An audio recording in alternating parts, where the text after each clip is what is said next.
எங்கள் வரி பணத்தை நாங்கள் திருப்பி கேட்கறதுக்கே உங்களுக்கு இவ்வளோ வைத்தறிச்சல் ஆகுதே. உங்கள் வீட்டு காசில் நாங்கள் வாழ்ந்துட்டா தமிழ்நாட்டை என்னெல்லாம் பேச்சு பேசுவீங்க. இன்னைக்கு ஒன்றிய கல்வி அமைச்சர் தமிழ்நாடோட ரெப்ரஸன்டேட்டிவ்ஸை பார்த்து அன்சிவிலைஸ்ட் அன்டெமோக்ராட்டிக்ன்ற வார்த்தையை செஷனில் பயன்படுத்தியிருக்காரு. நம்ம குழந்தைங்களுக்கு அவங்க ரிலீஸ் பண்ண வேண்டிய 2200 கோடியை ரிலீஸ் பண்ணுங்கன்னு கேட்டதுக்கு நீங்கள் மும்மொழி கொள்கை பிஎம்சியை ஒத்துக்கிட்டா மட்டும்தான் நாங்கள் ஃபண்ட் ரிலீஸ் பண்ணுவோம்னு புதுசாக ஒரு இக்க வச்சாங்க.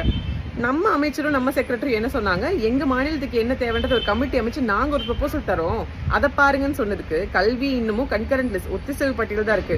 ஒன்றிய அரசும் மாநில அரசும் சேர்ந்து முடிவு பண்ற இடத்துல இருந்துட்டு எஜமான தோணியில இன்னைக்கு இதை பண்ணா மட்டும்தான் உங்களுக்கு கல்வி, நீங்க ஆல்ரெடி படிச்சுட்டு வந்து இவ்வளோ கேள்வி கேட்குறீங்க. வடக்கெல்லாம் பாருங்க, படிப்பும் இல்லை சுகாதாரமும் இல்லை, எதுவுமே எல்லாம் எப்படி வச்சு மெயின்டைன் பண்ணிட்டு இருக்கோம். தெற்கும் அதே மாதிரி இருங்கன்ற தோணியில இன்னைக்கு ஒன்றிய கல்வி அமைச்சர் அவர் அன்சிவிலைஸ்டா ஒரு வார்த்தையை பார்த்துட்டு படித்த சமூகம் வளர்கின்ற சமூகமா இருக்கக்கூடிய தமிழ் சமூகத்தை பார்த்து அன்சிவிலைஸ்ன்ற வார்த்தையை அன்பார்லிமெண்டட் வார்த்தையை பயன்படுத்திட்டு இருக்காரு. எங்களுக்கு மும்மொழி கொள்கை வேண்டாம், இருமொழி கொள்கை போதும் எங்க அரசு முடிவு பண்ண விஷயத்த நீங்க இதை ஏத்துக்கிட்டா மட்டும்தான் உங்களுக்கு ஃபண்டுன்னு சொல்றது எந்த வகையில நியாயம்? வணக்கம் பத்மபிரியாக்கா. டாக்ஸ் பே பண்றத பத்தி சொன்னீங்க. டாக்ஸ்ங்கிறது பணக்காரங்க மட்டும்தான் பே பண்ணிட்டு இருக்காங்களா? ஏழை எளிய தாழ்த்தப்பட்ட மக்களும் தான் டாக்ஸ் பே பண்றாங்க. அப்படி தாழ்த்தப்பட்ட மக்கள் ஏழை எளிய வீட்டில் இருக்க குழந்தைகளுக்கும் உயர்தரமான கல்வியை கொடுக்கணும் அப்படின்னு தான் மத்திய அரசாங்கம் நிறைய ஸ்கீம்ஸை கொடுத்துட்டு இருக்காங்க.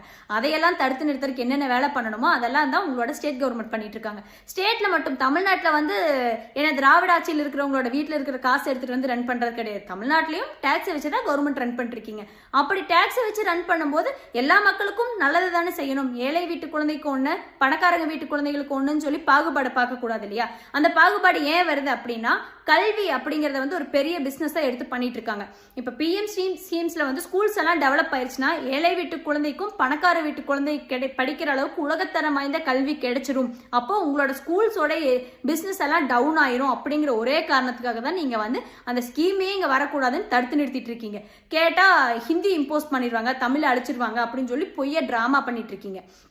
நீங்க சொன்னது கரெக்ட் தான். பிஎம் ஸ்ரீ ஸ்கீம் கன்கரண்ட் லிஸ்ட்ல தான் இருக்கு.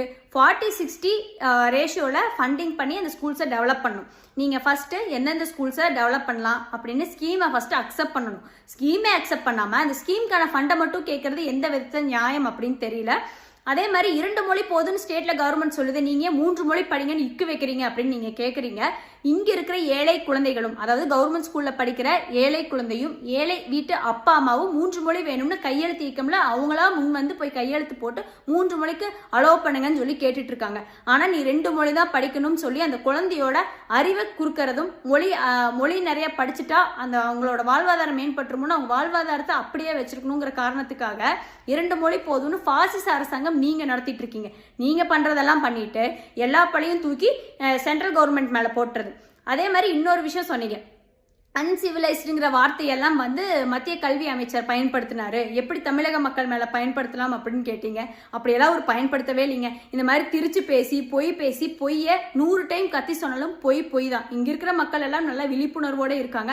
தமிழக மக்கள் முக்கியமா விழிப்புணர்வோட இருக்காங்க. அவங்க கூடிய சீக்கிரத்துல அவங்களோட ஓட்டுக்கள் மூலியமா உங்களோட பொய்க்கெல்லாம் பெரிய முற்றுப்புள்ளி வைப்பாங்கிறது புரிஞ்சுக்கோங்க.